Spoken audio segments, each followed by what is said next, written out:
Okay, friends, today is a quick reaction to LEENA NAIR. She is the CEO of Chanel. She recently did an interview with Bloomberg, and honestly, guys, I think this is a very polished interview. This is a very PR worthy, very stick to your talking points and tell the larger inspirational story only kind of interview. So personally, I was not surprised, but I was still a little bit disappointed. There wasn't much more of substance to this interview, but honestly, I don't think that's the point of why this interview occurred, right?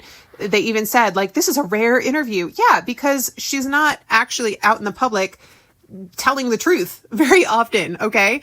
So, she acknowledges her own roots and her own humble story. That's part of the appeal of having Nair as your CEO, is that there's a little bit of a rags to riches story here. She is a woman of color. She is Indian. And, and as a woman, she's sort of the first to achieve this position at Chanel. And I think that she's a little bit of a scapegoat. So stick around. I'm going to talk about some of the comments that I largely agree with. But first, I'm going to go through a couple of screenshots from the interview and just talk through some of my takeaways from the interview itself.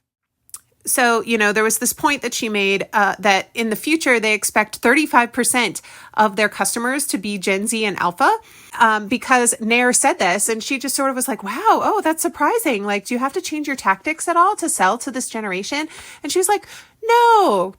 All we have to do is just, keep telling our story of our quality and our heritage, because they want to buy less, but they want to buy better.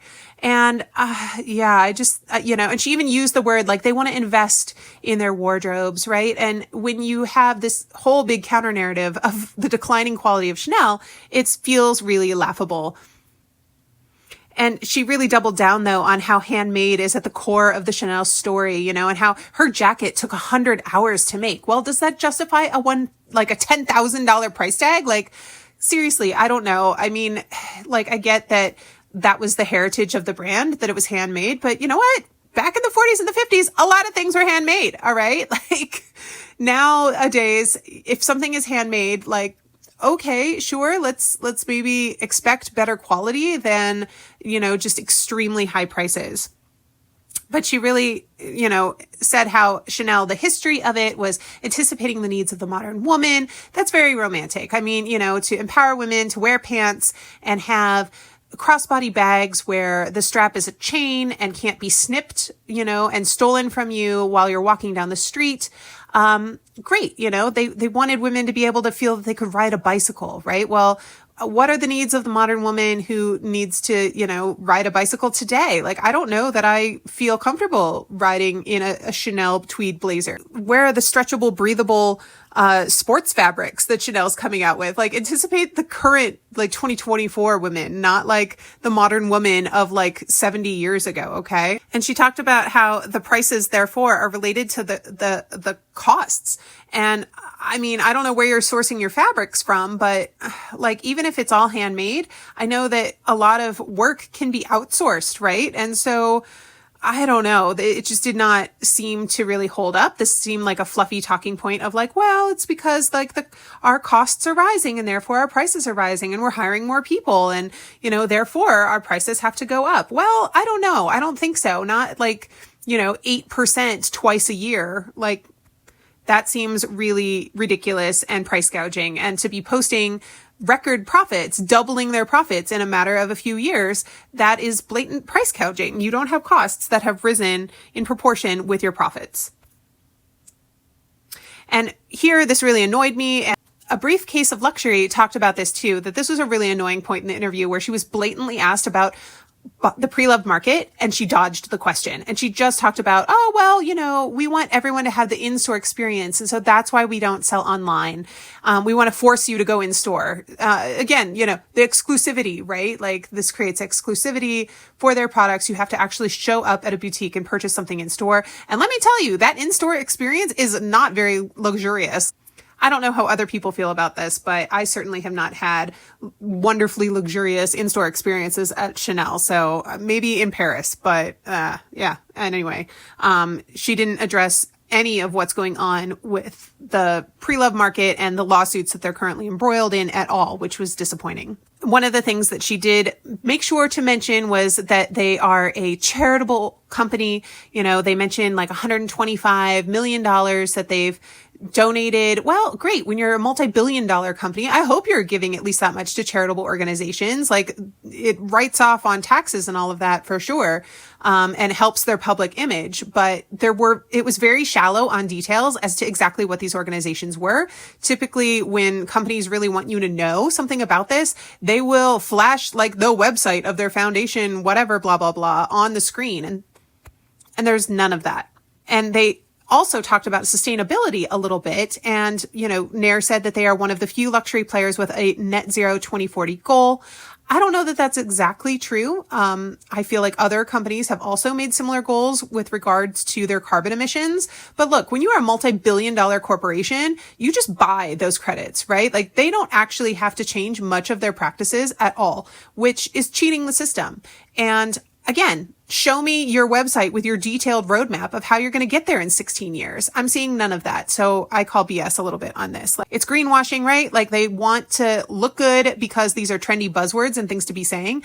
But I don't know that there's a deeper commitment to it. Honestly, I need to go and look more into it personally. But like, I was surprised that I didn't get any direction of how to follow up on these points from within this, our interview itself. So I was a little disappointed there as well. And lastly, she, mentioned, of course, the IPO is not on the table, right? We're going to continue to be privately held. And so she just sort of like quipped that at the end, like with a smile, like, nope, we're going to still be holding all of our billions close to our chest, right? So I don't know, you guys, like, I really think that this is a very polished interview with some very tight talking points that doubles down on the success story of a singular woman, right? We went from Gabrielle Coco Chanel to now LEENA NAIR, who is, the head, like, she is this modern woman who is, rising from the rags to the riches. And let's just focus on how inspirational she is and how pretty she is and how nice she is, and not really talk at all about any of the other things that are going on with Chanel's business practices and these men behind the scenes that are jacking up prices but not increasing quality. And I wasn't the only one to have this kind of opinion. So in the comments, this individual says, I was aware of the fashion press being notoriously acritical, though I was not expecting Bloomberg to add themselves to that bunch, right? I had a similar criticism. And later they just go on to say, these interviews are just void PR stunts. Might explain why they picked a female Indian former head of HR of a publicly listed company to be the CEO of some opaquely managed private company who happened to already have a hands-on director and two very dividend-focused shareholders. Smells of usual tokenism and money grabbing. Ouch. But I agree. Two responses to this comment were possibly to position the company for the Indian market. Aha, the plot thickens. Right?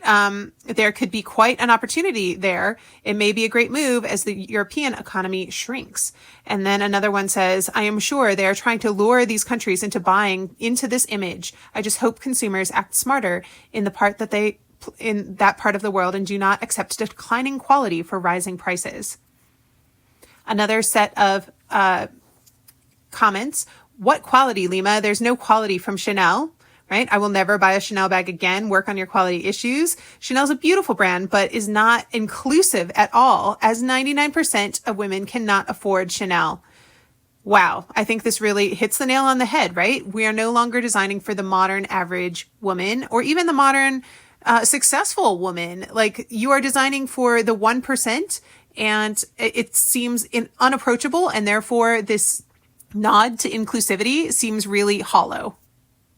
Why didn't Francine ask the difficult questions like rising prices, yet quality decreases, et cetera, right? Let's call a spade a spade.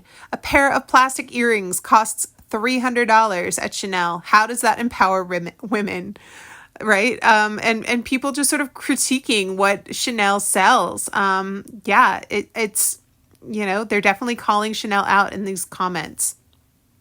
Her claiming that Gen Z is buying $10,000 jackets and then doubling down by claiming that it's a wise investment. Guess she's found out that she can lie easier in the private sector. Ouch. Yeah, people are really leaning into a lot of skepticism about that 35% figure that she mentioned.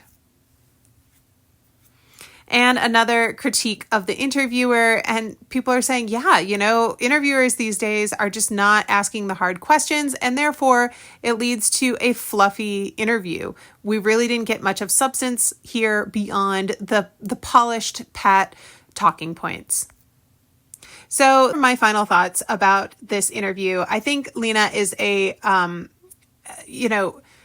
I'm glad that she's in the role. I just wish that she actually had some power. I don't really believe that she is personally behind the price increases. I think she's probably a figurehead to help draw attention away from what is going on at Chanel. And I think that, we are all supposed to feel better and to be bought back into the romanticized story of a brand that is created by and for strong women with this person in this position. But largely, all that communicates to me is that she is a scapegoat. So I'm sad to say it, but there's my reaction. Let me know what you all think. Would love to hear your thoughts on this, and please do come back for more videos on luxury. I will see you in my next one. Bye, guys.